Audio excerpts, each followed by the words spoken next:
It works. Hi, everyone. Hello, Luminaires. I hope everybody is doing well, feeling healthy. Happy Monday, right? Let's call it. Today is happy. You make the decision because Spirit over here is hustling. They are working so hard behind the scenes. It is crazy. It's kind of like what I imagine Disney World is like underground with all the characters and all the admin and everybody hustling. Spirit is doing that right now for us. And we are in the month of August. I guess I didn't really have to tell you that, did I? I did it anyways. And the energy that's happening in August is all about making that shift away from the chaos. We've been working so hard, June, July, coming down from the head, getting into the heart. And now that we're moving forward to the heart, everybody's going to start waking up intuitively. Because feelings, emotions are completely linked with sensitivities, completely linked to intuition, energy. You become energy centric when you're heart centric. So now Spirit is like, I'm catching you, you're waking up, I'm showing up. And they're doing a lot of groundwork. Jamie S., we were just texting. This is kind of wild to see you on YouTube as well. Hi, happy day. And Dawn, it's good to see you. Belinda. Jackie. Hi. Chris, I made it back. Sheldon, it's good to see you. Oh, Ben, look at you. Hi, it's good to see you here. Have you guys been feeling or sensing how much Spirit is around? Anybody out there getting more like sensations when you walk into your home, you feel like somebody's watching and you're looking around and then you kind of half knowingly go, hello? Hello? Just wondering what's lurking around the corner. Well, nobody's physically in your space, but Spirit is really bringing their A game. And actually, we can look at it from the flip side as Maitland is gnawing my ear right now. It's not that they're bringing their A game, we're noticing it more. And when we're noticing it more, and you're waking up to these subtle little sensations of not being alone, feeling an energetic presence, you got two ways to go with that. I like to say you always have options, which is great. Free will.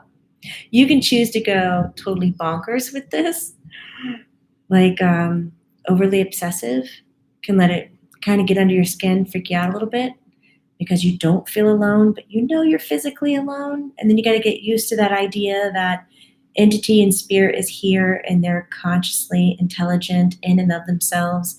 And can they be observing or watching you do whatever task? Certainly they can. Do they really want to? Is it highly entertaining for them to pile into your living room and watch you watch TV or do a computer game? Not really. So they're mostly showing up when you're intrigued and you're interested and you want to communicate more with them. Bernadette says she's getting more sensations every day. Oh, see trade, was it like Trejo? Says, it scares me. Chrissy's saying, absolutely yes. Ben is on board. Hey, Patrick, it's good to see you. Oh, see, Trejo, it's your first time catching a live. Welcome. Welcome to the Luminaires community, people who shine light, not only onto themselves, but the people around them. This is where we get to ask those kind of questions that you might not feel so safe to ask them in other communities. What about increase in alien activity, says Janie Miller. I'm seeing things and feeling and sensing, and yes, that is the same. Not that multidimensional beings and spirit entities are in the same dimensional planes, but to communicate with both requires to be heart-centric. Isn't that cool? It's true. And yes, there's a lot more activity happening. Chris, just what topic is the focus of this video about? She's all over the place. You feel me? Am I all over the place?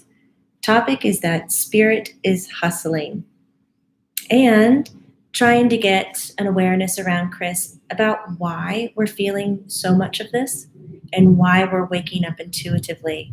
So the backtrack is getting you to tune back into what it was like through March, April, May, especially June and July. Those were the chaotic, celestial chaotic, energetically chaotic.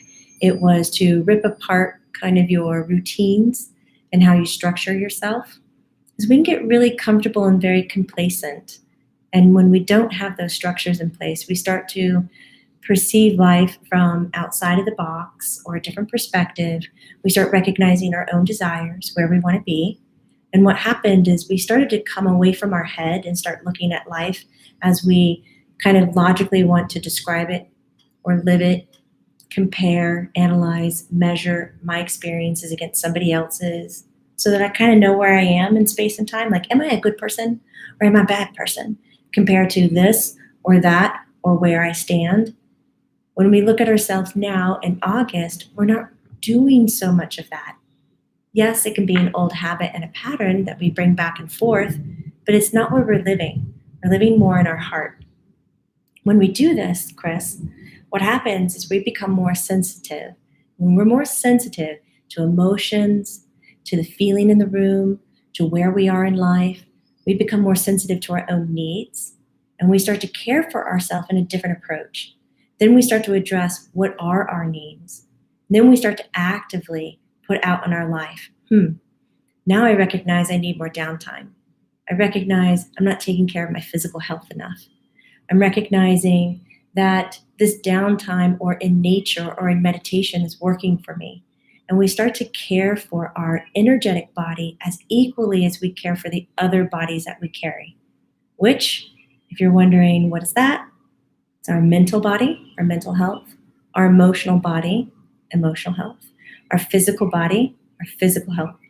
Then we have our spiritual body, which is our energetic health. And that doesn't get a lot of attention.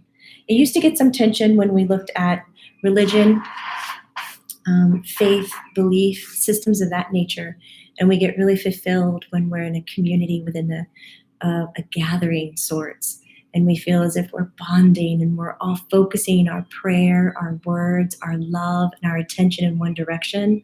It's so powerful and it's so fulfilling. And some of us are waking up, not all, but some of us are waking up and recognizing we don't have enough of that in our life. So we're becoming more sensitive, more energetic, or energy-centric. When we do this, we become more intuitive, meaning our claircognizant skills are when we know things. We just know it, but we haven't read it from a particular source, a book, or heard it from a person, or was educated about it. But we know the information. Our clairvoyant skills, when we see, whether it's externally, like out in the world we see, or internally, like a daydream or dream state, information that's sourced from the unknown or the beyond or spirit or heaven or from our higher self. When our empathic skills reach up where we feel what other people are feeling without them telling us what they're feeling. We have an array of abilities that fall under our intuitive strengths. Those are some of them. And when we are emotionally focused, we make decisions and we view the world from here, intuitive connections get higher. It increases. So we start to live our life with more awareness of the subtle light energy that's there. Now all of a sudden we're going to start paying attention to spirit.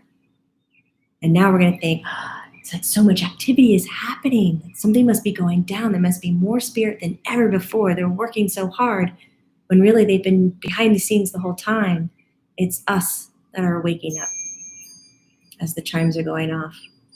Hope that helped you realize exactly what we're talking about. Throw down your fingers to the keyboard. Let me know if you're understanding where I'm coming from. Because these are great opportunities for us to sit and talk about it. Alicia, I love this. My first time here. Lalicia Hogan. I just had my first voice channeling experience. Wow, I've been channeling for a while, but never where they took over my voice fully. It's beautiful. I'm very excited for you. It sounds like that's something that you were really wanting. That's great. I feel like we need more and more of these luminaires waking up and providing bridges and bonds to ETs, to multidimensional beings, to spirits, to angels, to guides, to gurus, to come in and give us some of this information, help us build these new relationships. Timeline merging, possibly more. Janie Miller, I would absolutely say yes. Timeline, linear time, what is that? Time is happening, it's folding in on itself. You'll find that your aha moments and your deja vu moments are going to get a little bit more thicker. Do you know they can skim across your body and you're like, oh, that's so wild, I'm having a deja vu. You're doing this? This is really great. You kind of wake up a little bit. These are thicker. They kind of hang on you like, what's happening? Where am I? It can cause bouts of deep confusion. It can kind of shake you up and turn you upside down a little bit, but you'll settle into it. Timelines are merging or folding or touching, however you'd like to see it, twisted in and on itself. Bobby M. I agree it's scary, but I desire more interaction or an interactive relationship with spirit, so I hope I break through and converse. I say yes. So what are some ways you're doing that, Bobby? Wanting to break through and converse. So if you already have the concept of how you want to communicate to spirit, I think that's wonderful, but I would ask you to kind of step back from it. Because sometimes when we set up an expectation or look at, well, I want to do that, like I want to see spirit, but I know I'm more of a feeler. I would say start with the easy stuff first, please. Start from a feeling and then connect using your sensitivities, your body as an instrument, like a satellite dish, and then get really comfortable in building the trust in that point, then climb towards seeing. So keep it simple. KISS, right? Keep it simple.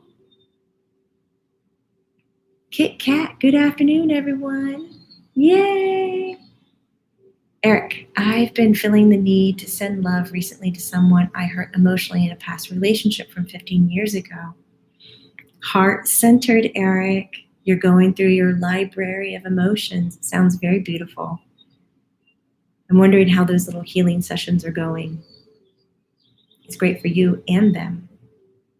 Jack, I'm available to channel and desire to know. And desire to know is I'm blocking it. If you're blocking it, you're available to channel and you have the desire, but you want to know if you're blocking it. I think you're complicating it. So that could be a form of blocking. I would, again, just what I said a moment ago, pull back, see what kind of fun you can interject. Fun, laughter, play are really, really interesting.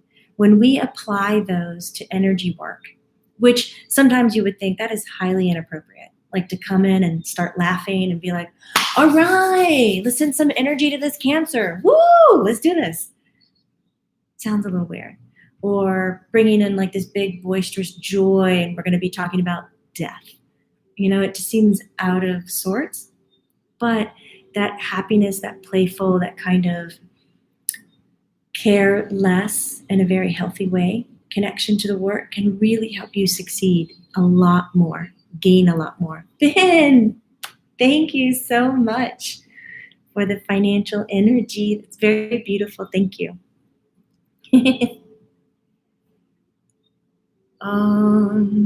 Let's see. Sheldon, so many timelines have shown up in my dreams and in my life. It's interesting working them, knowing what I know now. Isn't that cool? Are you documenting them? Guys, pen to paper is so valuable. Please, a little journal on the side of your bed, a little journal where you meditate, or wherever your like download happens.